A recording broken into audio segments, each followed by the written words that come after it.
Okay, back to our look at chord progressions and the first harmonic movement that we're looking at, which is 5-1, G7 to C major. Okay, now let's switch keys for a second here. Let's go to the key of A, and let's look at its fifth is E. A, B, C, D, E, 5, 4, 3, 2, 1. So here we go. Now let's look at the third, the major third. That's this note, okay? This is an E chord out of our D shape, moved up. Notice that when we resolve the chord, the third moves a half step up to the root.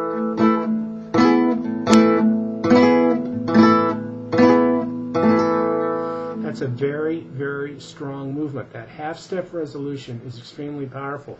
You probably could hear in there a little bit, you know, a lot of classical music, for instance, you go to the symphony and you'll hear the symphony just thunder out da da da da da da da da da da da da da. When they close it out, it's the final resolution.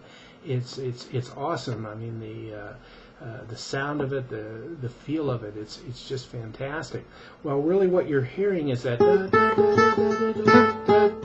that half-step resolution. It's implied in the half-tone movement. Okay, now if you remember when we studied our triads, that's what we looked at right now. The major triad on the 5th degree resolving to the major triad on the 1st degree, to the tonic. 5-1. Now when we went into the 7th chords, 4-part harmony, we know that in the 5 chord, on the 5 chord, sitting on that triad is a minor 7th. So we have the dominant 7th is built on the 5 chord. And by the way, if you have digested this, the major scale, all the triads that sit on each one of the 7 tones, and the 4-part chords that sit on each one of the 7 tones, you are really well equipped and have a great deal of knowledge of super bass to go forward, and that will serve you forever. So recalling the 5th degree, the 4-part chord was a dominant. So in the key of C, it was G dominant 7, resolving to C major. Okay, now let's look at that a little closer. Now, we know that this third in the G chord is going to resolve up a half tone. So that is going to be true all of the time if you have 5-1. So wherever you would have a chord, if you can locate the third, then you can create the 5-1 movement by just moving it up and resolving it. Let's see. Let's say you had an E chord like this, out of a C shape. Well, let's just take C. There's the third up there. There's the third on the 4th string. So the next chord would be an F, if you wanted to play 5-1. Now, what would the next chord, if we wanted to make F the 5th of something, what would it be? Well, we don't even actually have to know that. I mean, we can know that there's no harm in that, but all we have to do is find the third, which is right there, move it up a half, we see that B flat. Okay, now let's find the third in B flat, right there. We can move that up and play E flat. Okay, where is the third here? Right now there's one in the bass, so we can move that up a half step. Okay, you see what I'm saying?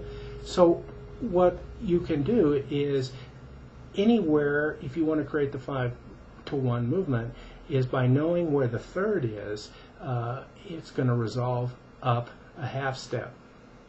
Okay, now what we did there, we're going to come back and look at in a little bit more detail.